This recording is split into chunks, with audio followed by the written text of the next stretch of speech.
Before we dive into the story, drop a comment below and tell us where you're watching from. ERS can be swamped on nights like this, but few nights leave a mark like the one you're about to hear. Dr. Lynn's shift began with the usual stream of flu cases, the tired parents, the restless children. Yet by 4 a.m., she would be standing as the last hope for 3 different families, each unraveling under the weight of crisis. What started as routine would soon turn into something else entirely. And it begins the moment she steps through the doors, into the hum of fluorescent light. The night greets her not with silence, but with sound. The doors part, and a wave of coughing, cries, and low murmurs spills into her space. She walks forward, her expression steady, movements deliberate. All around her, worry has gathered like a storm.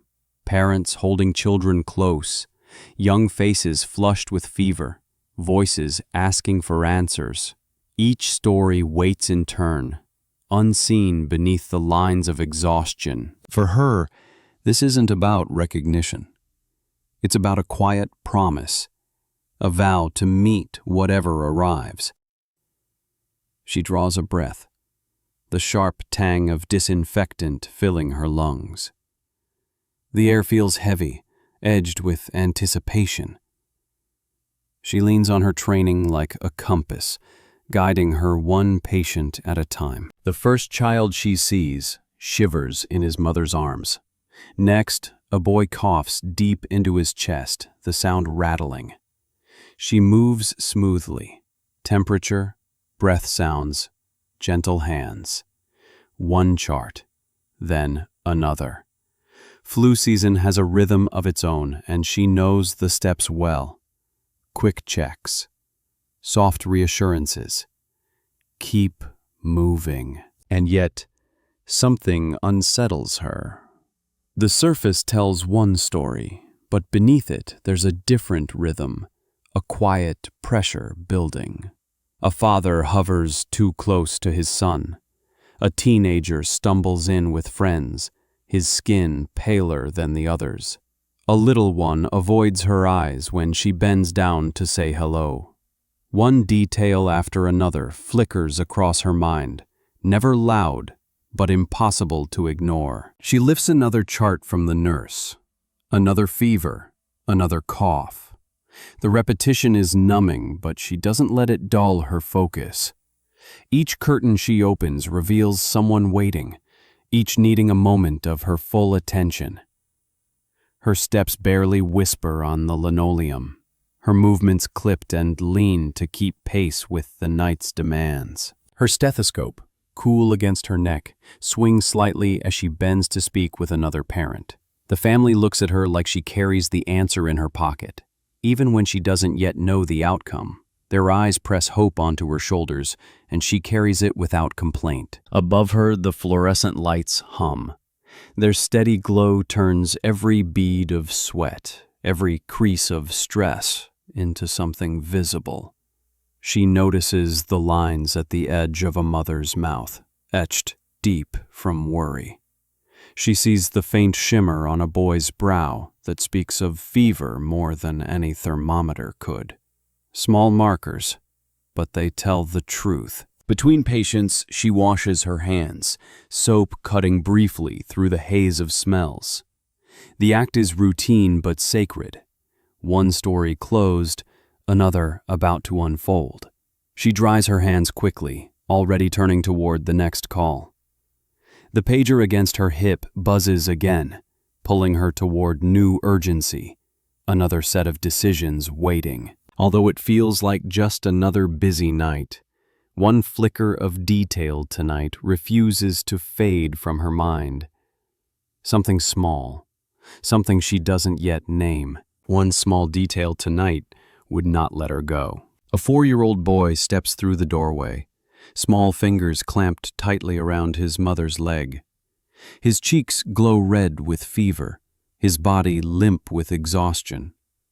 His parents mention a bike fall, something about clumsiness. But the explanation doesn't settle against what Dr. Lynn sees in front of her. She lowers herself to his eye level, quiet and steady. Around his wrist, she notices a faint uniform bruise, almost like a dark bracelet pressed into the skin. It doesn't resemble the messy scrapes she expects after a bike tumble. A shadow of yellow discoloration barely visible at his collar hints at something older. She doesn't draw conclusions, but she marks each detail. The patterns don't match the story. She doesn't press right away. Instead, she talks to him softly, about toys, about little things that help a child forget the room they're sitting in. For a heartbeat, his eyes brighten. "Dinosaurs," he whispers, quiet enough that she leans in to hear him. But when his father adjusts closer, the boy stiffens. His shoulders twitch upward, a flicker of fear written in the smallest of movements. That stillness tells her as much as the injuries do. Most children wriggle under the stethoscope, complain about the cold metal, let their restlessness spill out.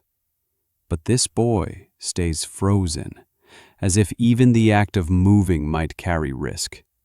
His silence hangs heavier than words could. She continues the basic checks, temperature, breathing, soft reassurances, without breaking her calm tone. The parents hover nearby.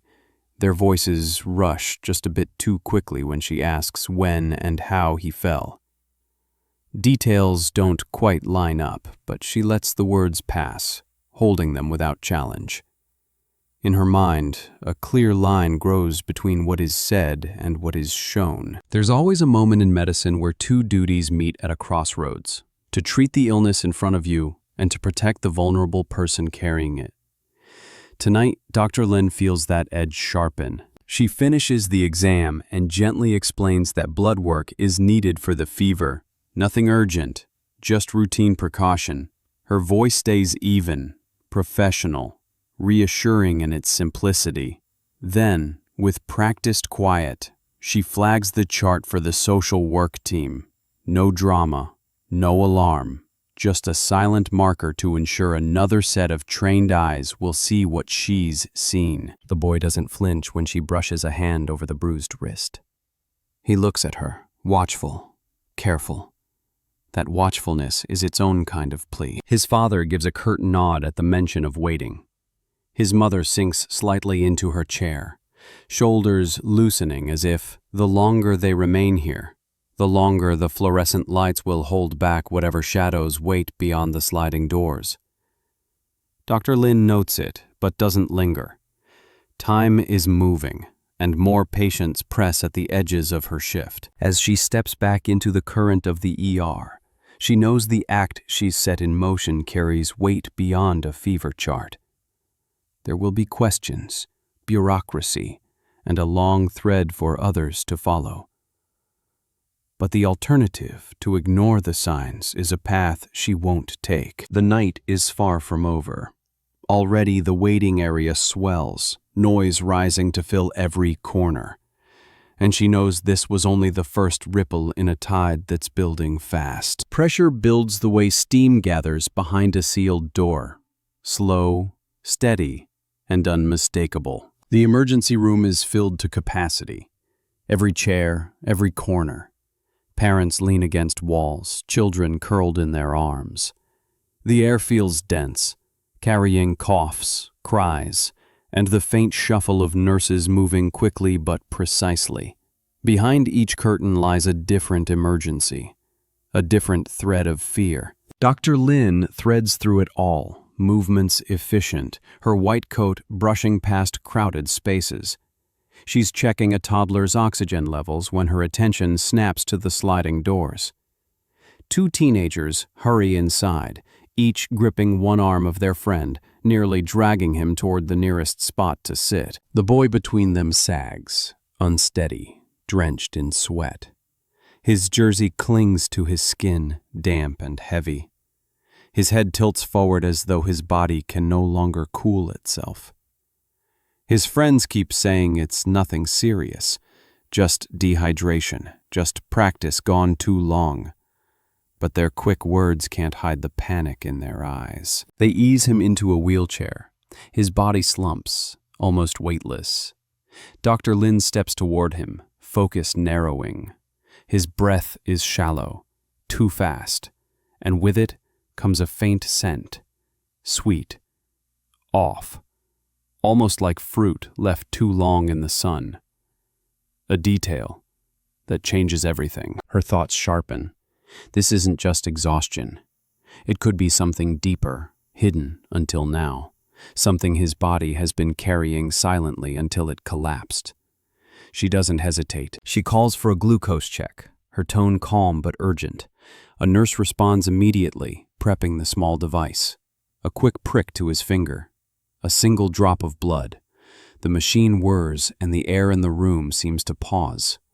The normal clatter of voices, the shuffle of carts, it all dulls into the background for just a moment.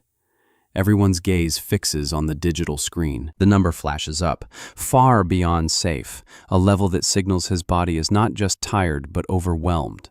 Dr. Lin doesn't need to announce it. The reading itself speaks. This is no simple collapse from basketball. This is a medical crisis that will not wait. Her voice cuts back into motion, clear and quick. Orders for fluids, orders for insulin. The team shifts around her, guiding the boy to a treatment bay as monitors beep to life. 4 lines are drawn, medication readied. The rhythm of the ER pivots to center around him, even as coughs, crying, and waiting persist just beyond the curtain. His friends step back, pale and silent. Only now do they understand the weight of what's unfolding, how fast it turned from reassurance to fear. Their hands tremble as one of them pulls out a phone to call his parents. Dr. Lin explains with steady words. Not technical, not overwhelming. Just enough so they understand this moment matters. One truth presses against the noise of the ER. His life has just shifted. And while one story takes shape in his treatment bay, another waits just steps away. In another corner, a mother cradles her child, rocking with quiet, desperate rhythm. The pressure is never one crisis at a time. It is many, each demanding presence and care. In Bay 3, a young mother rocks her feverish baby, her motion steady but edged with nerves. The child is wrapped in a thin hospital blanket, cheeks red, chest rising and falling too fast. Her grip is tight, as though holding tighter might keep him safe. She keeps glancing toward the curtain, waiting for a word, for a sign, for someone to tell her she hasn't already missed something crucial. She came here alone. No partner, no family nearby, no friend standing beside her. Only the small weight in her arms, and the silence of a phone that hasn't lit up in hours. The other bays hum with relatives and visitors, but here, in this chair, she sits by herself. That solitude carries its own sting. Every article she read, every guideline she memorized, whispers that she should have been able to prevent this. She sterilized bottles, counted layers for sleep, adjusted the thermostat. She did everything the books said to do. And still, her child shivers with fever. That private litany plays on repeat in her mind. There must be something I didn't see. Something I missed. Dr. Lin pushes through the curtain with calm movements, her presence a steadying counterpoint. Before anything else, she notices the mother's clenched knuckles and the way she cradles the baby as if he might break apart. The chart in her hand reads fever of unknown origin, but she knows what else is written here. The weight of exhaustion, the shadow of fear that sits heavy on the mother's shoulders. She kneels beside the chair so her eyes are level, not towering above, not pulling the baby away, just level. She places both hands on her knees and meets the mother's gaze, not the baby's first, but the mother's, offering attention without rushing. Against the backdrop of machines and distant voices, a hush gathers in this small square of space. She doesn't fill it with promises she can't give. She doesn't bury the moment under numbers or reports. She says the 7 words this woman needs most. You're doing everything right. The air shifts. The rigid line of the mother's shoulders drops, the tension draining like water slipping from a clenched fist. A tear travels quietly down her cheek, then another. She doesn't collapse or break apart. She breathes, really breathes, for the first time since the fever began. Valid, not diagnosis, becomes the turning point. Her grip around her baby loosens into something gentler. Her trembling eases until her hand stays steady in her lap. She leans into the rocking now, not out of panic, but out of comfort. This too is medicine. Not charted, not prescribed, but just as necessary. In the rush of alarms and voices outside, the shift is almost invisible. Yet inside this bay, the air feels lighter. Dr. Lin explains as she examines the baby. Taking a temperature, listening to his chest, checking his breath sounds. Each step is deliberate, narrated aloud, not as lecture, but as reassurance. And the mother listens closely, no longer clouded by the weight of self-blame. Her questions come calmer, steadier, thoughtful rather than frantic. The baby fusses at the cold stethoscope. The mother soothes him quickly, a touch more confident than minutes ago. Dr. Lin notes it, a small but vital change. One human connection built trust, and through that trust, the work of healing can begin. She finishes the assessment, offering a brief, genuine smile that reaches her eyes. The mother answers with a timid smile of her own, hope at the edges returning. The baby shifts in her arms, still flushed, still ill, but resting more easily. For both of them, the room feels less sterile now, less isolating.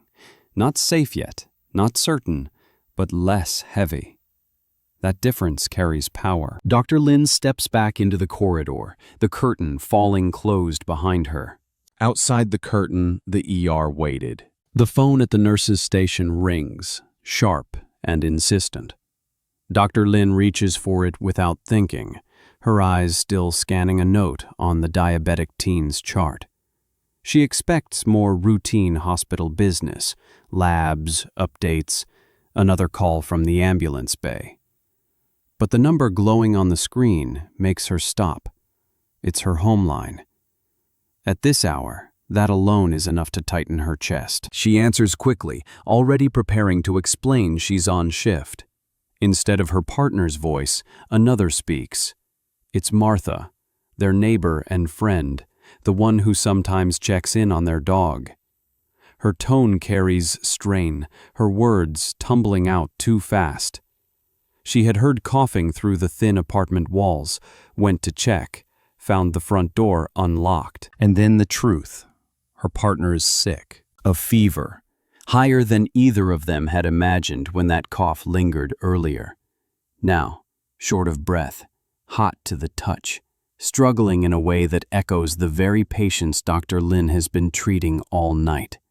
The details Martha gives could have been lifted directly from the charts under her arm. Only this time, it isn't a stranger. It's the person she kissed goodbye 12 hours ago. Her hand finds the counter. The laminate is cool and firm beneath her skin. For a moment she leans against it as the noise of monitors, crying, footsteps, all press together into one indistinct blur. Her pulse drums in her ears. She is split in two. 30 patients in the bays around her, each needing decisions and care. And now, 40 minutes away, the person she builds her life with needs her too. The pull is immediate, not abstract. Duty versus love, both demanding the same instant answer. The nurses nearby exchange glances, sensing the shift.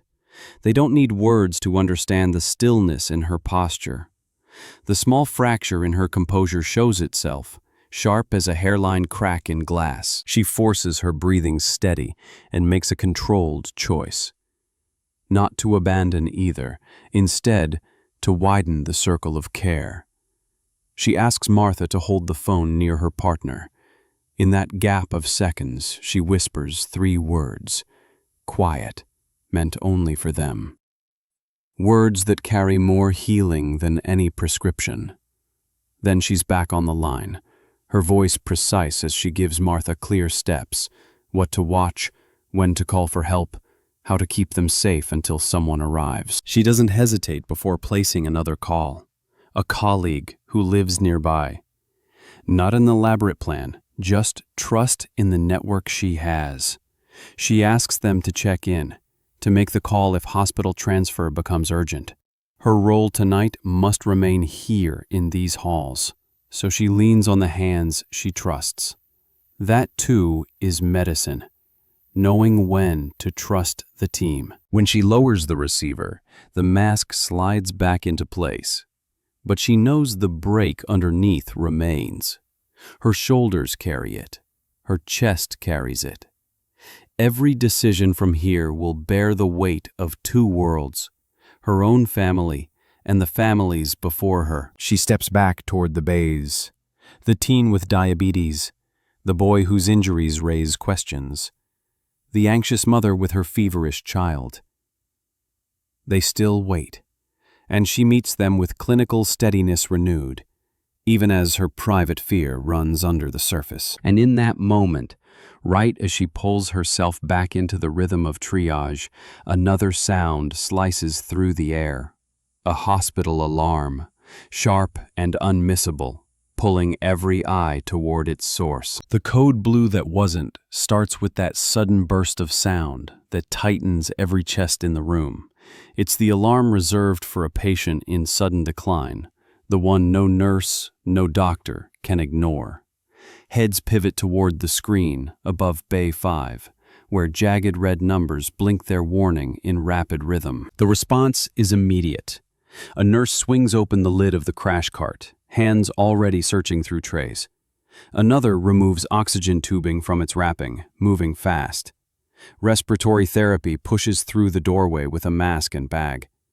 For a few charged seconds, the ER crowd parts like a tide, everyone bending toward the same crisis. Dr. Lin joins them, but instead of looking only at the digits flashing red across the monitor, her gaze fixes first on the child sprawled on the bed. The boy's color is even, his lips pink. His chest rises in calm rhythm. His eyes flutter in sleep rather than distress. It doesn't match. The body tells a truer story than the numbers screaming overhead. Her eyes drop to the wires stretched across his chest. The tracing lead, she notices, has begun lifting off just at the edge of the adhesive pad. It clings loosely enough to confuse the machine, not enough to transmit faithfully. While the team leans toward life-saving procedures, she reaches instead for the small, practical fix. One quiet press of her thumb, the sticky pad reseats against skin. The contact restored in an instant. The alarm cuts off mid-blare.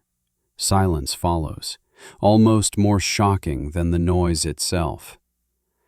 The red tracing line steadies. The numbers normalize. A healthy range replaces the flashing threat. For a beat, no one moves. Then comes the collective exhale.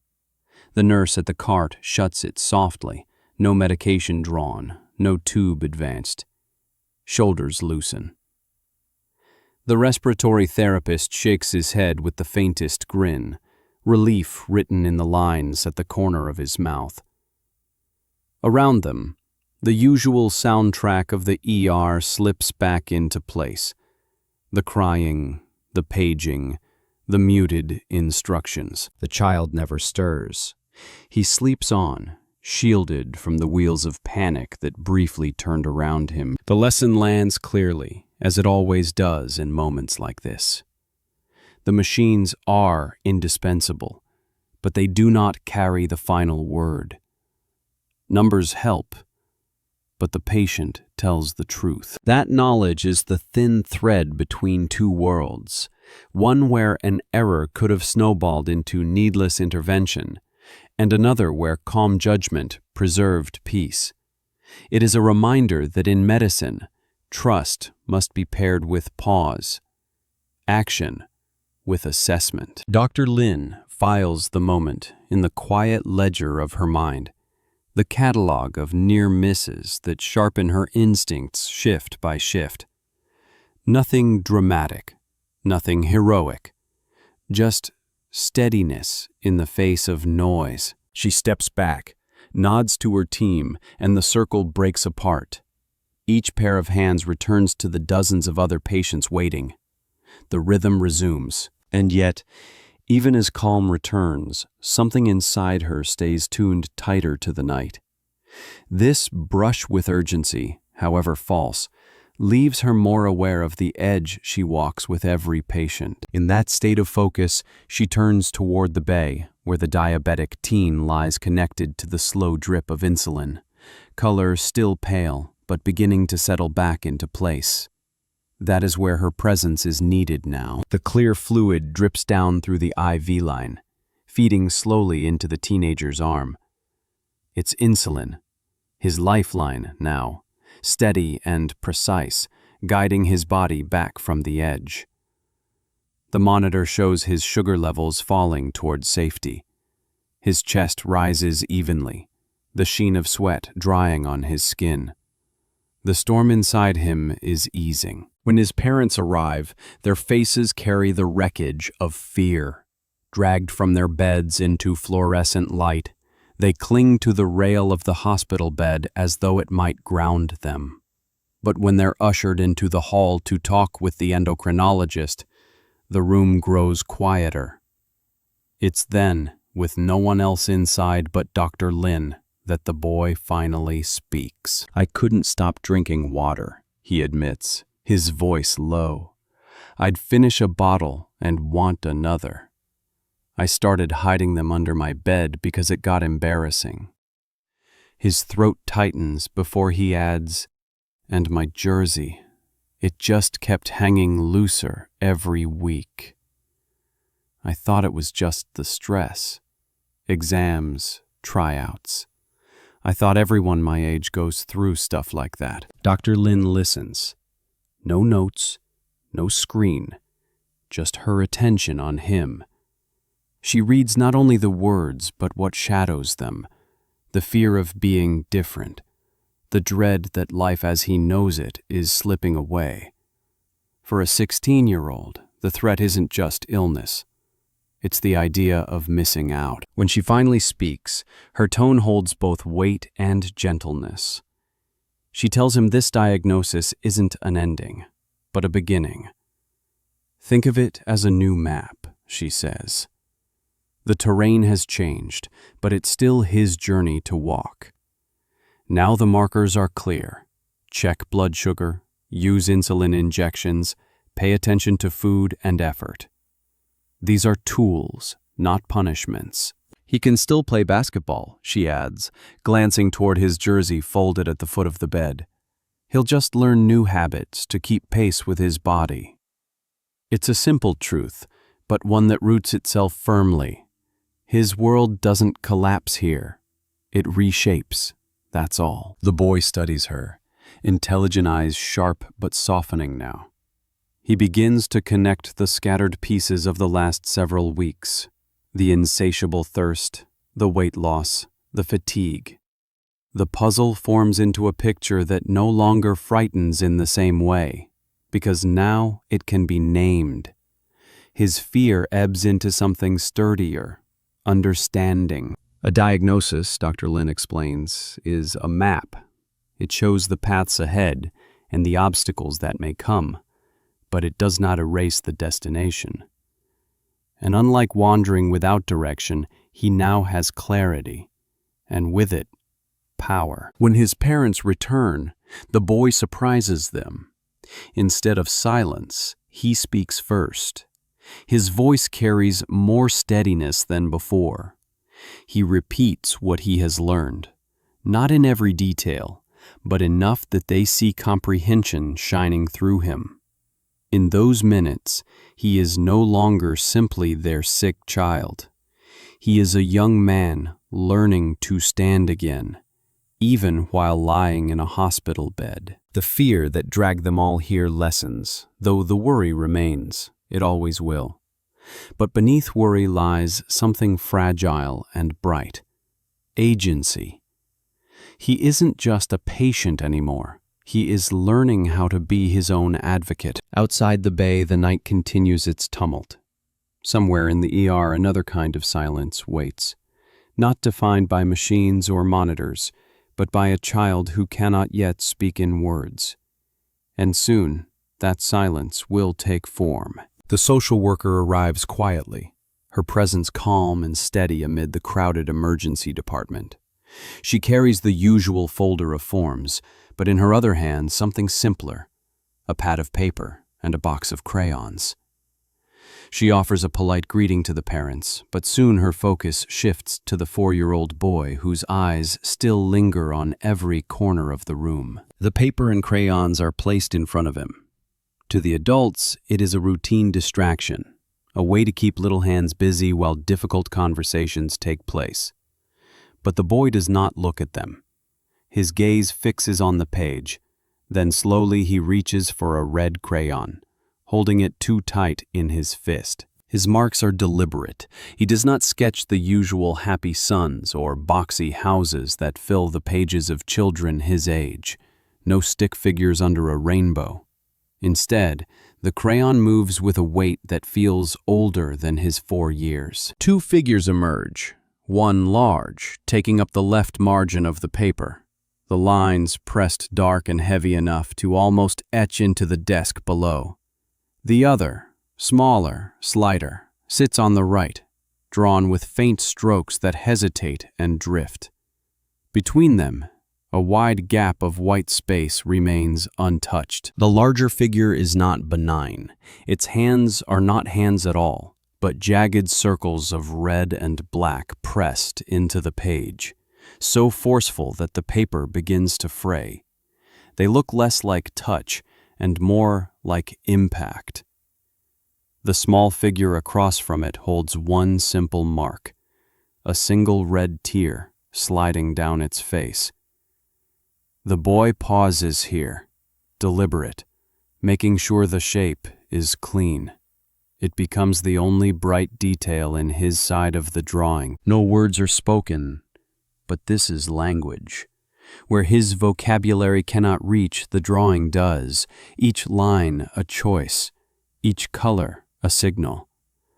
The adults nearby continue their structured exchange, talk of bruises, of explanations, but on the table between them, testimony takes form in crayon. The social worker sees it first, her eyes resting on the page while her voice stays focused on the parents.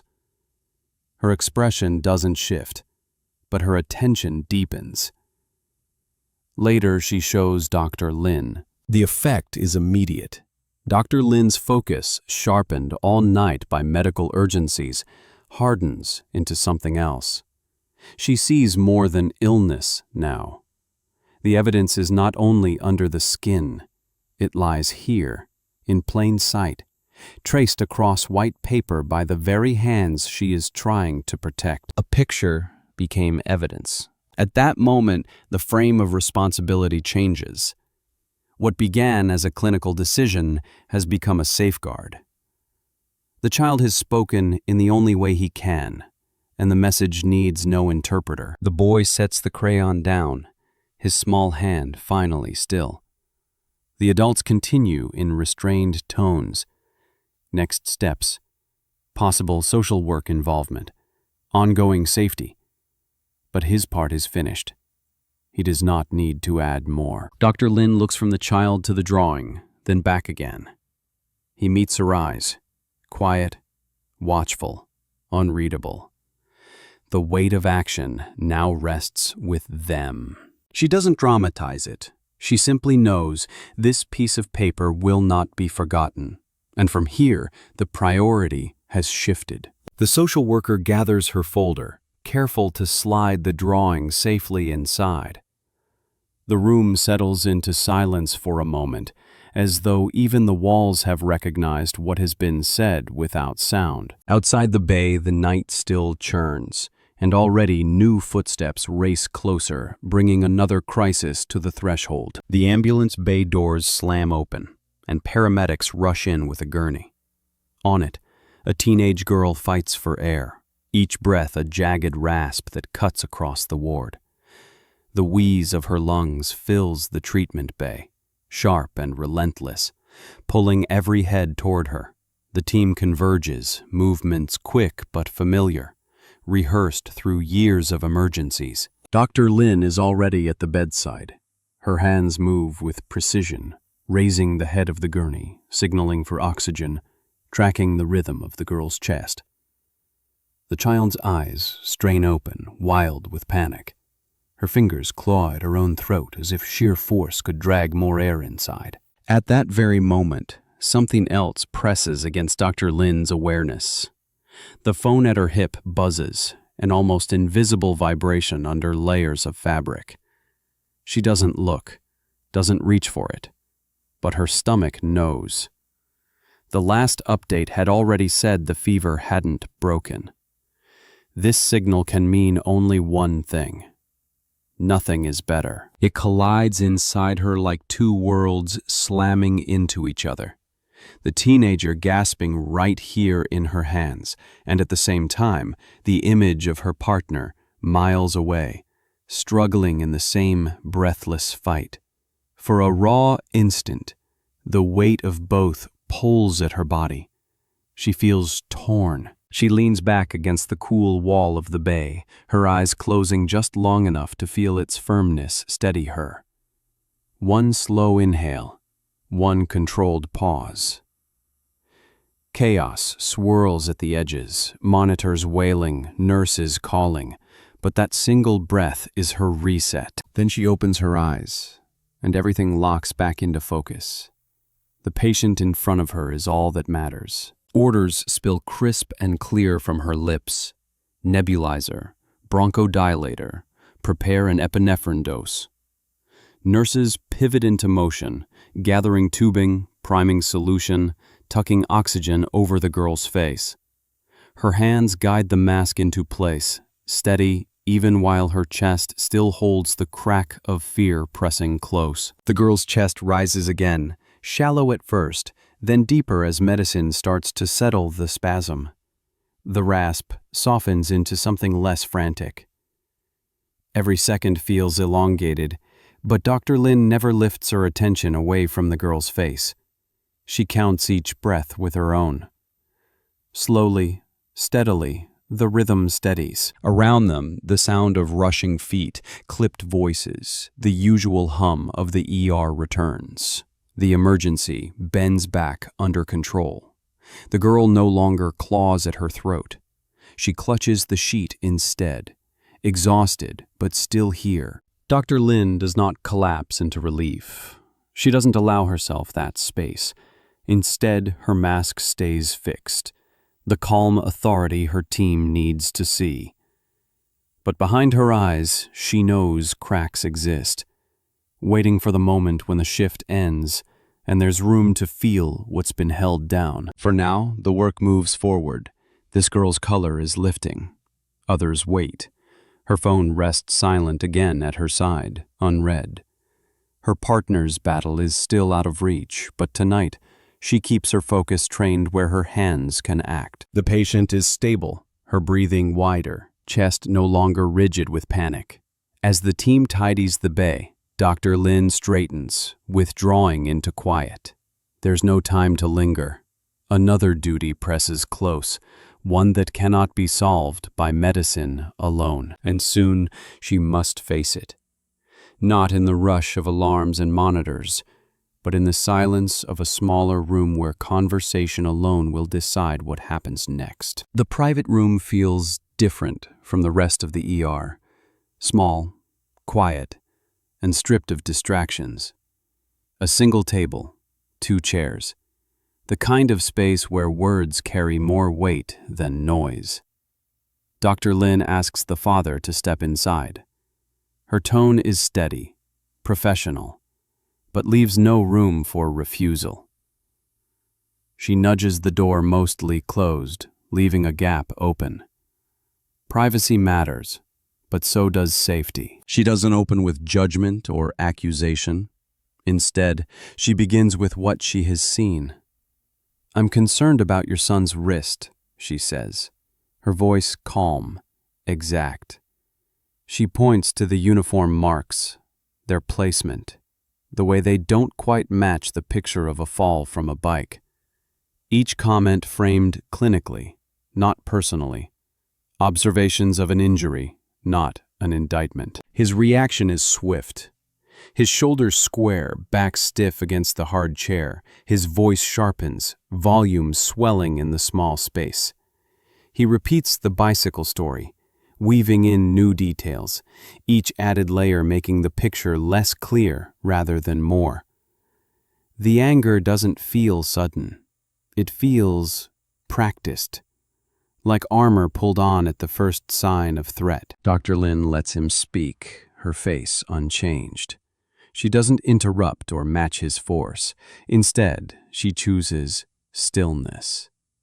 Her hands rest open on her knees, her eye contact steady, but not confrontational. Her posture sends the message that she is listening, even as the story begins to fray at its edges. When she does respond, her words do not circle around blame. She frames each question in terms of the child's health. Medical care, she explains, depends on understanding how injuries happen. Accurate information protects against mistakes. She builds the conversation around care for the boy's safety, for his recovery. The focus remains firmly where it belongs, on the child. It's this calm persistence that begins to shift the air in the room. The father tries to reinforce his account, but under careful questioning, new cracks appear. The timing of the so-called accident drifts when pressed. A detail about the terrain doesn't match the injuries. The reactions he describes sound misaligned with what Dr. Lin knows from countless childhood accidents. The narrative, once presented with confidence, now splinters into contradictions. She listens as much to what isn't said as to what is, pauses that last a fraction too long. A flare of temper at one question, then clipped nerves at another. She notes the shifting tone as he improvises. These are signals, not enough to conclude, but enough to highlight concern. Through it all, she keeps her ground, steady and humane. She does not need to corner him or break him apart. Her job here is to hold space, to keep the conversation anchored to the boy's well-being, while boundaries stay clear. She is a physician. She is there to treat, to observe, to raise questions that protect the child's health. As the conversation stretches on, his energy changes. The anger doesn't vanish, but its edges dull. What remains is confusion, defensiveness, maybe even the beginning of recognition. The mask no longer fits him as tightly as when he walked in. When they step back out into the corridor, nothing is settled on paper. The story isn't closed, the outcome not yet defined. And yet, something has shifted. The shell of certainty he held has fractured, and the cracks will not disappear. Out in the main ward, life continues. Machines humming, voices low, the press of exhaustion everywhere. Dr. Lin moves from that tense quiet back into the currents of the ER. Another patient waits, a mother who has rarely had anyone to lean on, sitting beside a child finally resting more peacefully than before. Nothing was resolved, yet everything had shifted. The baby in Bay 3 rests quietly now, his fever reduced and his breath steady. The flush of illness has drained from his cheeks, replaced by a softer pink that signals relief. The monitor above his head hums along with calm numbers, each one confirming what his sleeping body already shows. He is on the mend. Beside the crib, his mother sits motionless, eyes fixed on him as though sheer attention might guard his rest. The strain carved into her posture lingers, but something gentler has replaced the fear that carried her through the night. Her hands rest lightly on the railing, no longer rigid, just close enough to reassure herself he is still there. When Dr. Lin returns, it is not with a dramatic announcement, but with quiet ritual. Discharge papers in one hand, typed instructions in the other. The list is clinical and plain. When to give medication, what symptoms require a call, when to come back if needed. It is the predictable close to hundreds of cases just like this. But tucked alongside the paperwork lies something less formal. A slip of paper with a number handwritten in clean blue ink.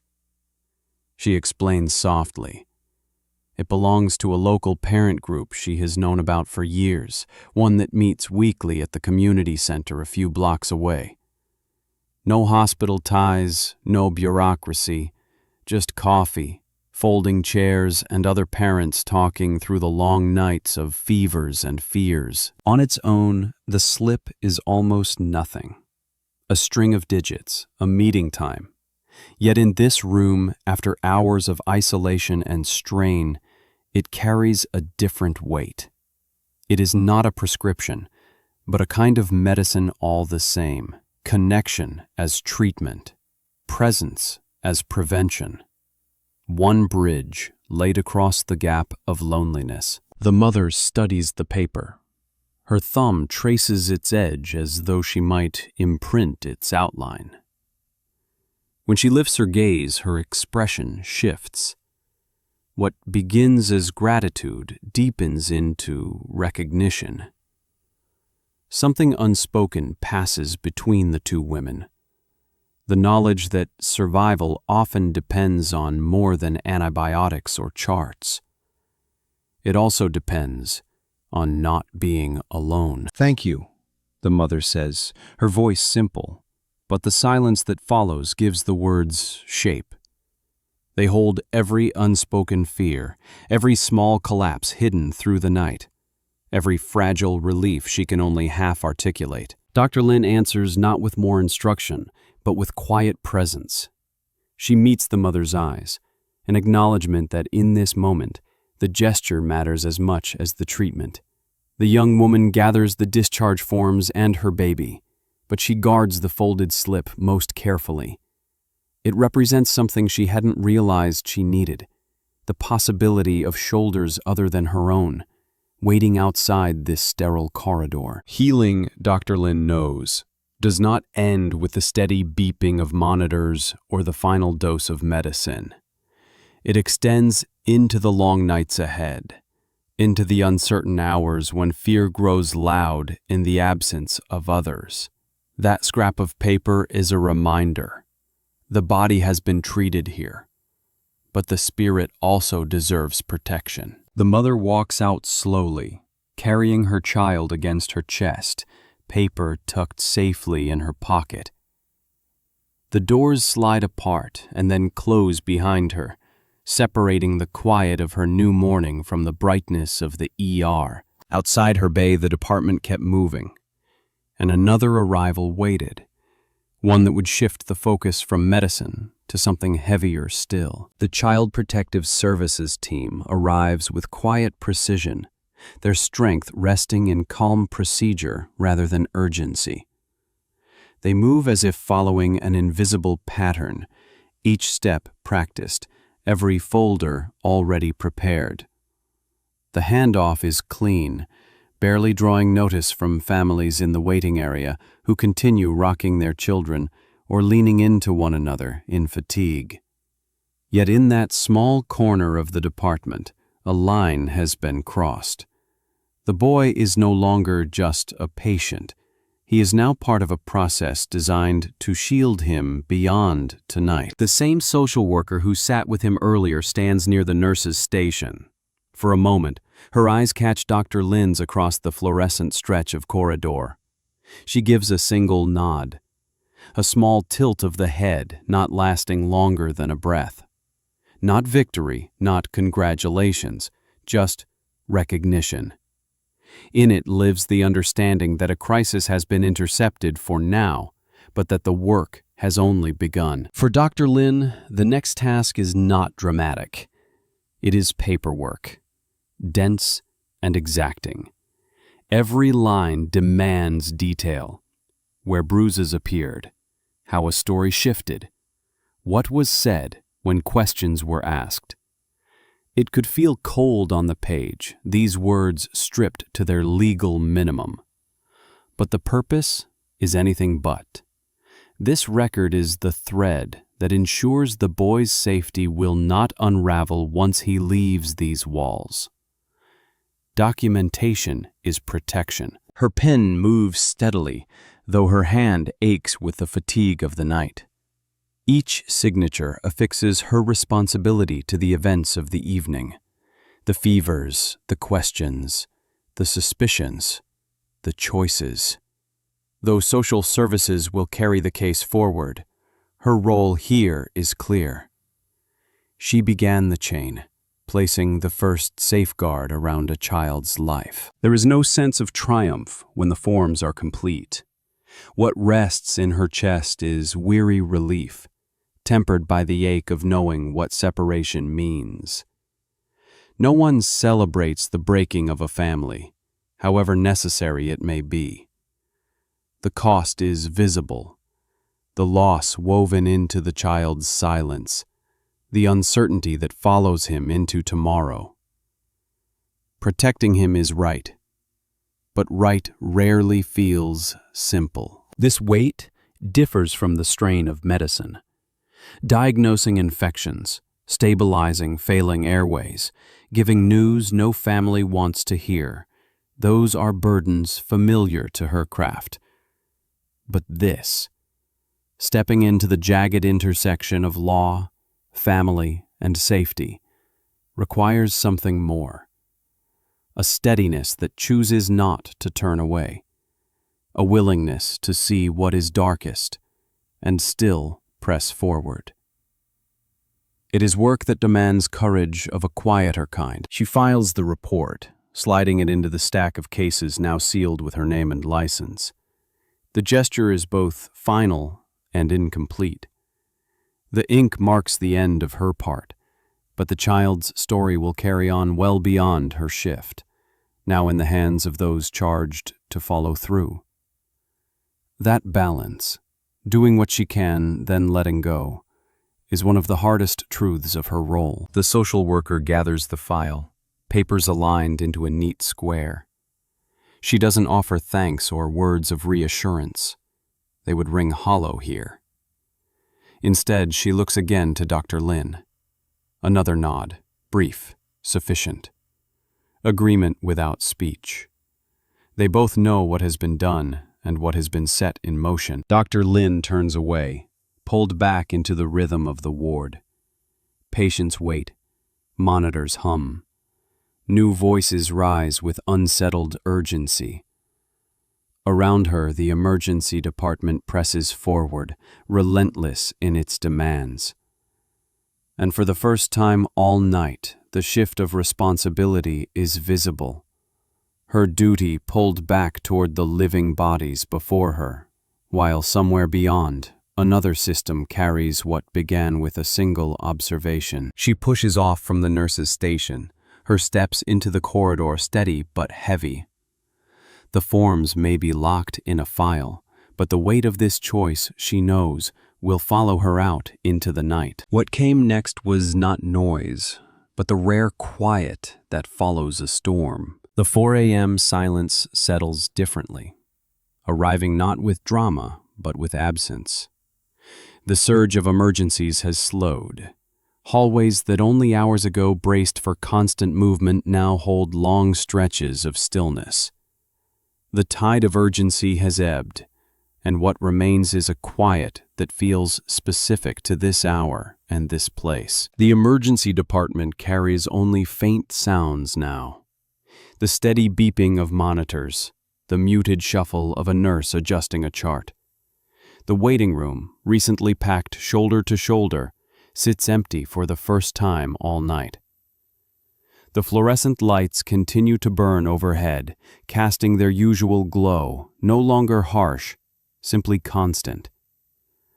Exhaustion begins to replace adrenaline, making each step heavier but more deliberate. This time of night asks for endurance.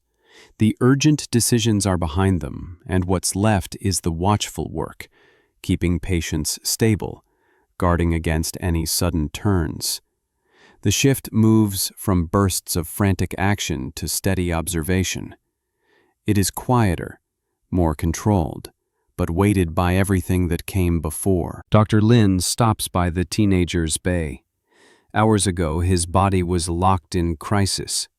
Now he rests with an IV drip at his bedside, his breathing calm, his skin holding healthy color again. His parents lean against each other, still in their chairs, their fingers laced even in half-sleep. What had nearly undone them has steadied, though morning will bring a new life of managing it. She steps into a side room and makes a call she has been waiting for. The second ring brings her partner's voice, tired but clear. The fever has begun to fall, the breathing easier. A trusted colleague had checked in and left reassured. Her partner has water nearby, medicine in reach, and sleep finally beneath their shoulders. Those few sentences land heavier than any report. Relief moves through her body not in a rush, but in the quiet release of a held breath. For hours, the weight between personal fear and professional duty had pulled sharply inside her. Now, at least for tonight, the split feels eased. She presses her back against the cool tile of the room, one hand over her chest, and lets herself feel stillness, in a way she hasn't since the shift began. Back in the main corridor, the night's cases thread together in her mind. The boy who handed over silent testimony and crayon, now protected for the night with services set in motion. The diabetic teen stabilized, learning his first language of self-advocacy. The single mother walking into the dark with her child and a fragile slip of paper. Connection offered where loneliness had lived. Each outcome different, yet all shaped by the same simple rhythm. Quiet competence. It wasn't a single dramatic rescue that defined this night.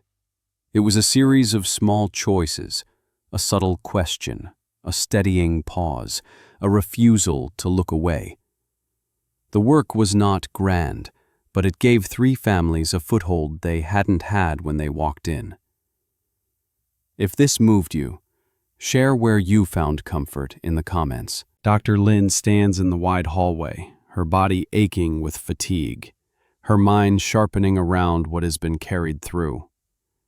The lights still hum, the antiseptic smell still lingers, the walls still hold the night's echoes. Yet the quiet around her feels earned, not final, not permanent, but present enough to meet her where she stands. And in that pause, before the hospital tilts toward dawn, she turns her gaze outward, waiting for what will arrive next. The first glow of morning edges its way through the ER windows, soft streaks of lavender and gray-blue pressing against the glass. Night has finally loosened its grip, giving the room a quieter kind of weight. The storm of patients and alarms belongs, for now, to the hours behind. On the counter, a nurse sets down a mug. The ceramic is plain, chipped at the rim from years of use. Steam rises in delicate curls from amber liquid, catching the faint light of sunrise. No words follow. No pause for acknowledgement. The nurse keeps walking, blending into the muted rhythm of the ward. The silence that lingers is the message. In a place where exhaustion is currency, gestures replace language. This one means something simple yet profound. Care for the caregiver. Dr. Lin lifts the cup and wraps her palms around it. Heat seeps into her fingers, spreading to the joints and calves that have carried her through countless steps in this fluorescent maze. Her hands, so used to busy precision, palpating, charting, steadying, are allowed for once just to receive. The warmth moves upward, layered on her fatigue like a blanket. She waits a moment before sipping. The surface breaks gently against her lips and the bitterness folds into something earthy and grounding. It slows her breathing, tugging her body into stillness. After a night of ceaseless giving, the smallest act of receiving feels almost medicinal. It is not a speech or a promise. It is not about medicine, paperwork, or outcomes. It is simply one professional recognizing another's human limits and offering a pause. In this hospital, the bricks may be held together by policy and protocol, but the people are held together by these slips of humanity. The nurses know it, the doctors know it. Every long shift is carried by hundreds of small exchanges like this. Water bottles pressed into hands, jackets draped across shoulders, silence shared in the minutes between crises. The tea this morning carries all those moments into one. Simple, ordinary, necessary. For Dr. Lin, the mug restores something the night chipped away. The endless triage of bodies and needs demanded distance. But this sip and this warmth remind her she is not only a physician walking among charts and machines. She is part of a wider net that quietly sustains one another. The gesture will not erase the weight she carries, but it steadies it. It allows her to step back into herself for a moment before the next call, the next responsibility. Small things can restore grace where exhaustion has hollowed it out. She glances once more through the east-facing windows. The sky is no longer lavender but pale gold, and with the light comes the promise of another shift. The world outside is stirring awake, unaware of the night's private battles. Inside, she sips again, letting the warmth linger. No more words are spoken, no announcement made. Just the nurse's silent gift, its meaning absorbed in the quiet. One sip, one breath, one sunrise. And with that, the hospital prepares for its next rhythm. The day team enters with fresh steps, their coats crisp, their faces alert. Side by side with the night staff, the contrast is clear. One carrying fatigue, the other carrying the lightness of new energy. For those finishing their shift, the sight brings relief. For those just beginning, it marks the first weight of responsibility settling onto their shoulders. At the charting desk, Dr. Lin clears her throat, voice roughened from a night stretched too long. Patient files lie spread before her in the soft glow of the computer screen. Each chart holds a body checked, a story lived, an outcome shaped in hours that won't easily be forgotten. She begins to speak, her sentences steady but sparse. She summarizes the night's cases and names the priorities left in motion. Who is stable, who still needs watching, which follow-ups must not be missed. Her tone is simple, protective against exhaustion, conserving words where clarity matters most. She does not linger in retelling everything that happened. She reduces it to the form the next physician needs, the necessary, nothing more. When she reaches the child protection case, her tone sharpens into careful precision. Each observation becomes a point on record. Each action is named plainly. The chart notation, the social work consult, the handoff to protective services already underway. She avoids speculation. Fact alone will protect this child beyond these walls. And fact alone is what she shapes into words. The incoming doctor silently takes notes, listening without interruption, her pen catching the pieces that must continue forward. The transfer at this desk carries weight beyond its surface. In emergency medicine, the handoff is a ritual. It is also an ethical safeguard.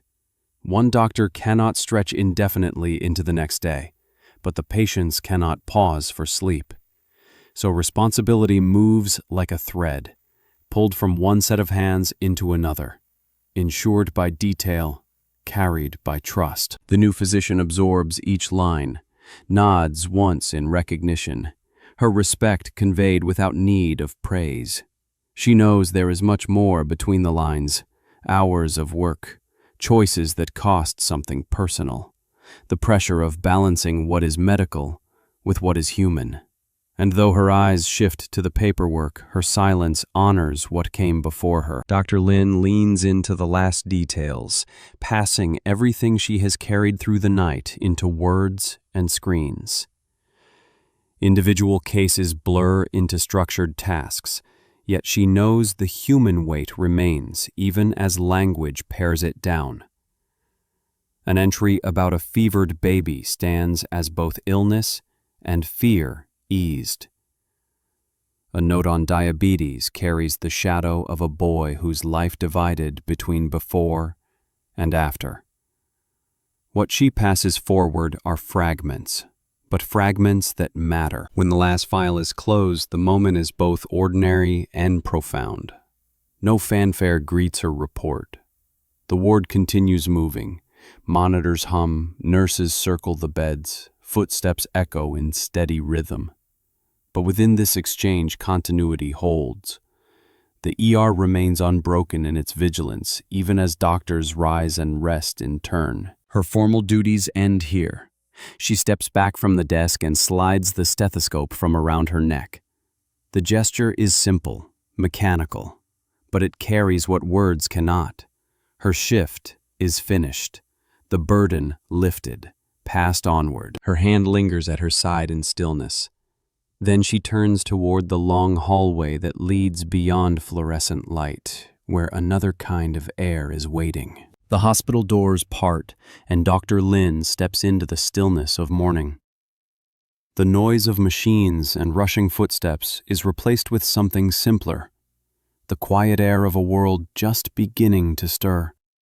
After hours inside the sealed corridors, the shift feels immediate, almost jarring, as if she has crossed from one world into another. Cool air greets her, sharp against her skin and lungs. It carries the damp scent of wet pavement after light rain, a smell untouched by antiseptic or recycled ventilation. She draws in a deep breath, the kind that fills every corner of her chest, and exhales with slow control. The relief is physical as much as emotional. A cleansing after 12 hours of fluorescent hum and frantic motion. On the front steps, she pauses. The sky is washed with pale blue and slivers of gold, the horizon softened by haze. Her eyes, tuned all night to artificial glow, squint against the gentle light of a sun just climbing. Long shadows stretch across the empty parking lot, shapes that feel more forgiving than the urgency she has left behind. Around her, the city resumes its unnoticed rhythm. Cars glide down the street, their drivers thinking of commutes and coffee. A bird sings near the entrance, steady in its morning call. Pedestrians pass at the far corner, unaware of the battles fought just yards away. Life moved forward through the night, untouched by the fear and relief exchanged inside. Her own body reminds her of its cost. The ache in her feet pulses with every step forward, proof of unending movement. Her shoulders hang heavy, muscles dulled by strain. Beneath the physical exhaustion is something deeper, a private weight, the emotional freight of questions answered and fears absorbed. And yet, tucked beneath that heaviness, she feels a quiet pride. Not triumph, but the steadiness of having met the responsibility laid in front of her. She allows herself to think of those who shaped the night. The teenager, now resting safely. His crisis turned into a map of how to live forward. The mother, who left with her child in her arms, and a number folded in her pocket. no longer walking alone. The 4-year-old whose drawing had spoken without words, now carried into the protection of another system. These are the images she takes with her, not grand rescues, but fragile, immediate outcomes that shifted a path. Her partner's voice lingers too, the late call, the quiet relief of knowing they had stabilized through the night. That private thread, running alongside every patient encounter, made each moment sharper. The tension of 2 worlds tugging at once is now softened, though never erased. She gathers that stillness now with the rest. This is the part of medicine unseen by most, not the moments of glory, but the grit of showing up, of standing steady when fatigue and doubt press close. One night, 3 families. Small acts layered until they carried weight. The math of exhaustion measured against lives shifted. It is what makes the long hours bearable. She unlocks her car and lowers herself into the seat. The interior feels like sanctuary, its familiarity free of alarms or rush. She grips the steering wheel but doesn't start the engine yet, holding still in the narrow span between the end of one life and the return to another. Through the windshield, sunrise pushes higher, warming the hospital windows behind her. That place will go on without pause. Another team stepping in. Another tide of need waiting at the doors. Her role there is finished for now, but the night has marked her. She left the building, but not the weight of what it held. Some of it remains in her chest, quiet but permanent. She left the night behind, carrying what she could not leave in the hospital. The real test of heroism in medicine doesn't arrive with applause or headlines.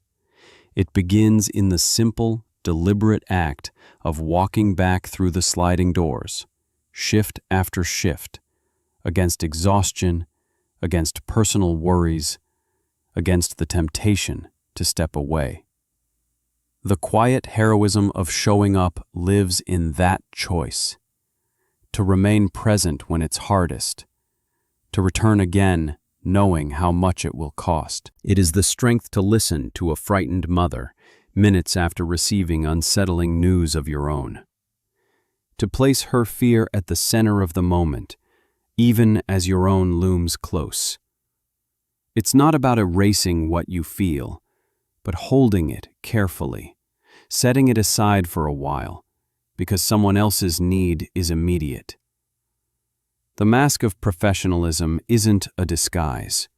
It's a tool, a way to keep functioning when your heart is pulled in 2 directions. And sometimes it is the courage to ask the question no one wants asked. To look at a bruise, to notice a pattern, and say calmly, "I'm concerned," even when you know it will spark anger or denial. That moment doesn't feel bold. It feels dangerous. It feels tense.